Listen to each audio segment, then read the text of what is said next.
Wow, what a difference. Until this very moment, I haven't been able to bring myself down to the Boardman River restoration project to see what's going on. This whole valley used to be covered by the Brown Bridge Pond. Well, I'm here now. I might as well walk down to the river and see what's going on. I have many fond memories of running and hiking on these trails with my dogs. In fact, we used to come down to this very spot. Uh-oh, I think I need to talk to someone in charge. I've got Steve Largent from the Grand Traverse Conservation District. He's a specialist in the Boardman River program. What do you see to be the benefits of the restoration project?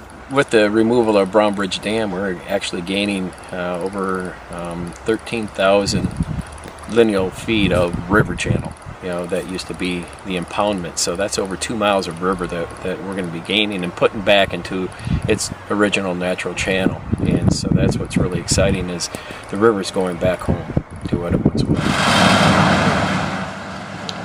This is the very spot at the Brown Bridge power plant where the waters broke through and flooded several homes downstream on the Boardman River. We were all concerned about the breach in the temporary dam that happened last month. And do you have any thoughts on that? Yeah, I was here. And was one of the first ones to see a breach, and it was not a fun day. When the breach occurred and we realized how serious it was, of course we immediately called 911 and Dan Scott from County Emergency Coordinator. And we started notifying property owners downstream, and so that they could, prepare to head for higher ground.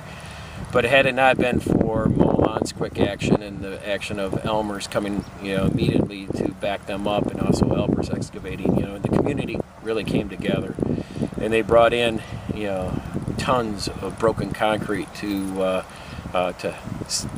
an attempt to breach, to stem the breach. And it was that effort that really kept this from being much worse than what it was. We came real close to seeing, probably a crest twice as high as what we had.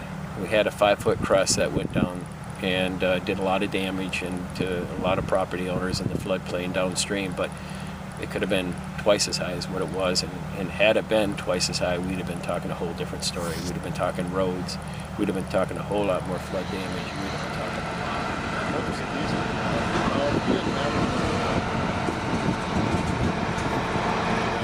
Just wondering, Frank, what you think the benefits of the project are from the standpoint of a property owner and overall. I think I mentioned a little earlier that I think this is being viewed as a tragedy attached to a project where it's a wonderful project.